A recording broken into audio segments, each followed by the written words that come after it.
Oke, Assalamualaikum warahmatullahi wabarakatuh.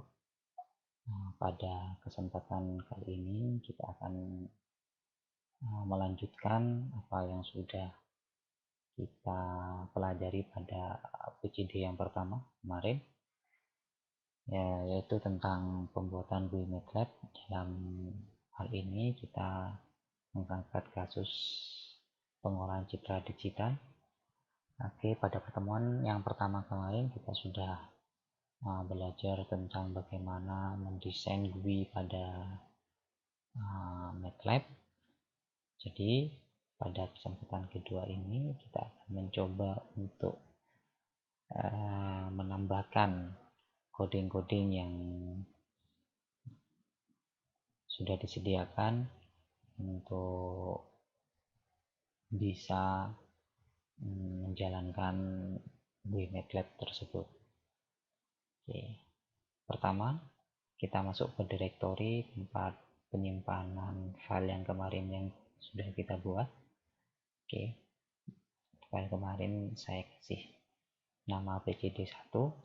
Jadi file kemarin yang kita buat itu akan membentuk dua file. Pertama yaitu pcd1.figur, yang kedua yaitu pcd1.m, di mana pcd1.figur ini dia berisi GUI, sedangkan pcd1.m ini dia merupakan direktori atau file untuk codingnya. Jadi akan ada dua file seperti ini. Jadi kalau kita ingin melihat bentuk GUI-nya, kita pergi ke pcd.figur. Seperti itu, kita klik kanan, open in guide.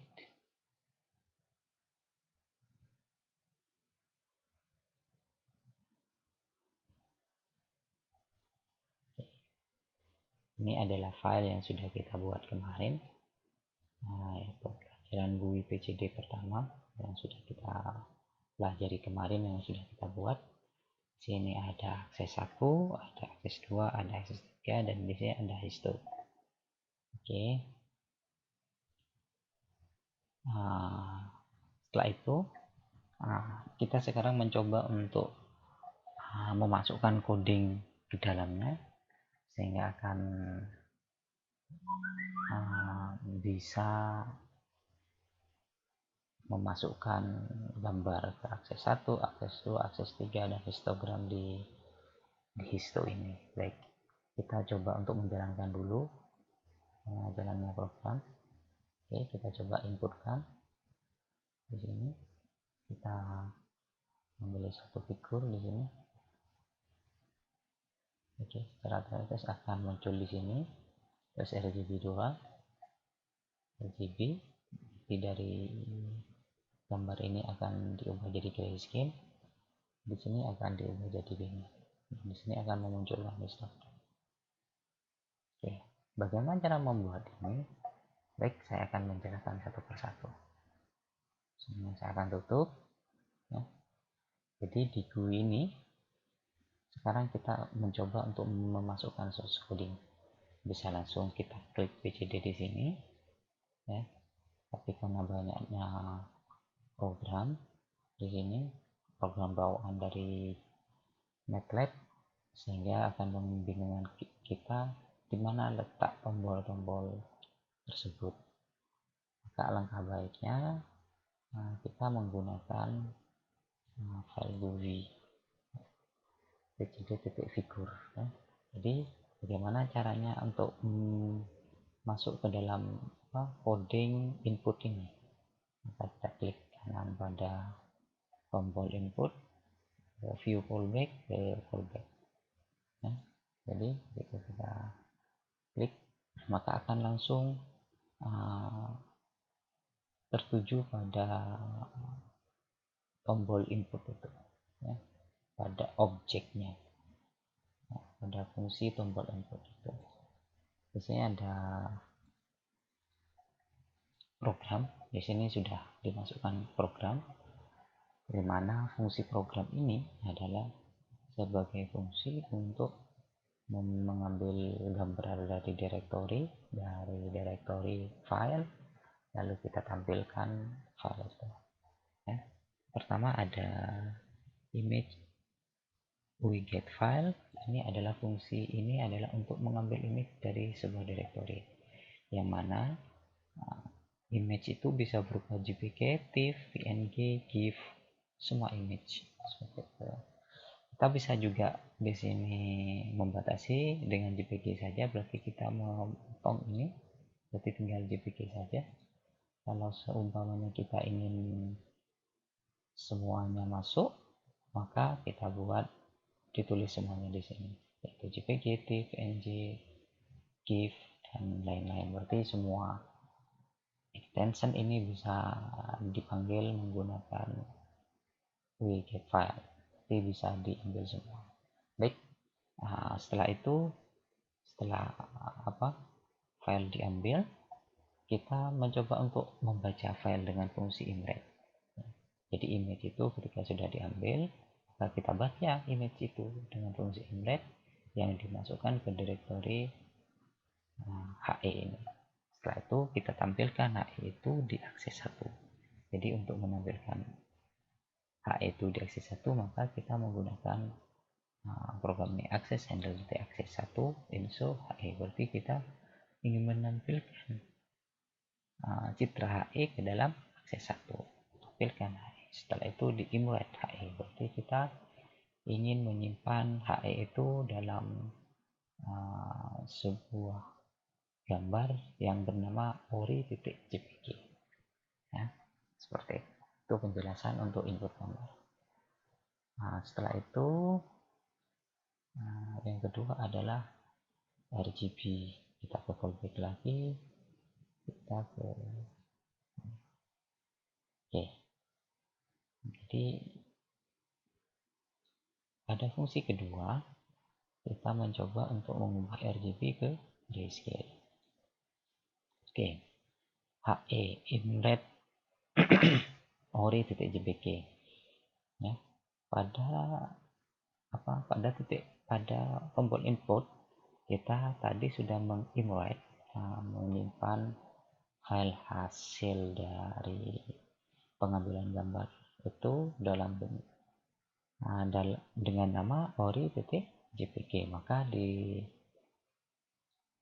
tombol kedua yaitu RGB to gray, di sini kita membaca file ori.jpg yang sudah disimpan pada tombol input tadi, dimana itu akan diubah menjadi akan disimpan dalam bentuk variabel HE. Setelah itu variabel HE itu diubah, karena ini masih bentuknya gray, maka diubah menjadi bentuknya RGB, maka diubah jadi gray lalu dimasukkan ke dalam variabel gray. Setelah itu kita tampilkan gray itu pada akses kedua, pada tampilan kedua di sini berarti. Setelah itu imread kita simpan gray itu dalam bentuk gray.jpg. Berarti kita simpan dalam bentuk JPEG lagi dengan nama gray. Oke, ini tidak usah. Di yang kedua ini sudah ya. Jadi gray ini ada mengubah dari RGB menjadi gray, lalu kita tampilkan, lalu kita simpan dalam file gambar yang bernama gray.jpg. Oke, setelah itu kita ke tombol 3. Tombol 3. Oke, di sini ketika kita sudah di sini kita menyimpan dalam bentuk gray, yaitu gray-nya. Pada tombol ketiga di sini kita mengubah gray menjadi biner. Maka pertama kali yang harus kita lakukan adalah membaca file gray itu, membaca file gray. Setelah itu gray itu diubah jadi biner, lalu menampilkan biner itu ke akses 3. Imread biner, menyimpan biner dengan nama file biner.jpg. Ya, setelah itu di histogram, oke, di histogram ini kita di histogram itu yang perlu kita ingat, yang bisa di histogram itu hanyalah gambar grayscale, bukan binary maupun RGB. Jadi kenapa saya luruskan di sini histogramnya? Berarti bahwa histogram ini adalah sebagai representasi dari gambar gray yang ada di atasnya. Ya, jadi caranya seperti ini. Kita baca gambar ori.jpg. Pertama dulu, ori ini bentuknya adalah RGB. Kita simpan dalam bentuk variabel HE. Setelah itu diubah ke grayscale. Setelah itu kita tampilkan histogram pada handle.histo. Ya, di sini ini histo bukan akses. Saya ubah jadi histo. Histo imhis gray. Jadi di sini kalau di atas IMSO menampilkan gambar, karena di sini menampilkan histogram, maka di sini menggunakan imhis. Nah, yang akan tampil adalah histogram. Oke, itu saja penjelasannya. Kita coba upload gambar, kita ubah ke gray begini, kita coba menampilkan histogram. Oke, baik, ini saja yang dapat saya sampaikan. Mungkin sangat cepat penjelasan saja, jadi nanti bisa diulang lagi video ini untuk lebih jelasnya. Oke, akhir kata, assalamualaikum warahmatullahi wabarakatuh.